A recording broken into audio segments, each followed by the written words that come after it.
Ganito yan. Oo. Dali. Gusto niya nakikipagtago po eh. Dali, takot. Ay. Ay ko.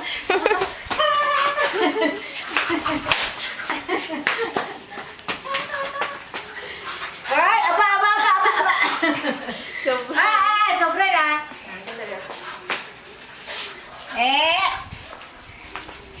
Agad.